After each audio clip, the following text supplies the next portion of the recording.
In our fifth and last session of language development, we will look at problems in language acquisition.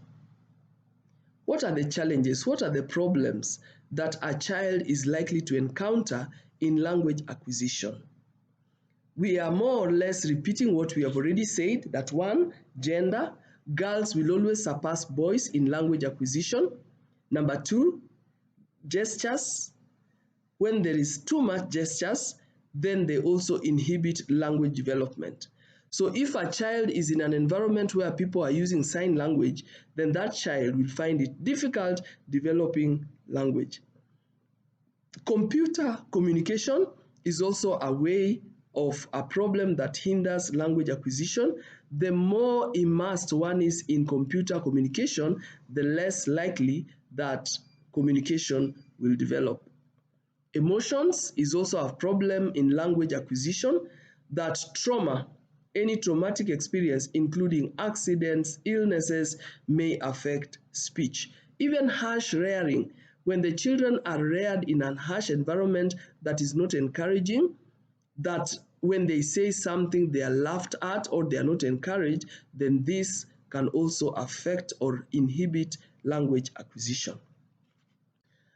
This goes hand in hand with adult criticism. When the children respond by uttering something that is not right, do not criticize, because if you over criticize, then their language development is interfered with. Physiological defects such as deafness is also a factor that influences language or inhibits language acquisition.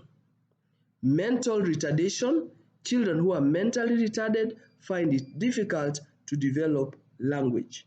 And then, of course, diseases that include congenital defects and other defects or other diseases or other language disorders such as lisping. When a child does not pronounce clearly because the tongue is placed somewhere not in a correct position, or there's a missing tooth. We also have slurring, where the child pronounces the words carelessly because of lack of physical development of the tongue muscles.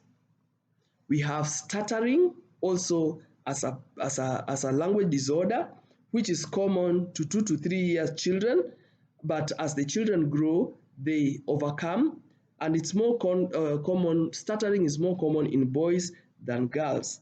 It is usually accelerated by excitement, when the child is too excited or when the child is emotionally affected, maybe in a new school, in a new environment, in a new home, so this may affect. So there are some problems in language acquisition that are related to language disorders.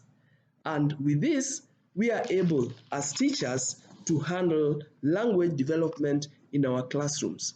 We are able to understand the challenges or the way language develops in children.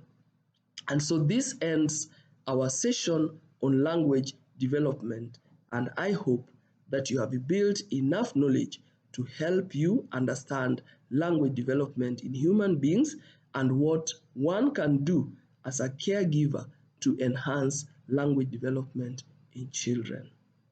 Thank you.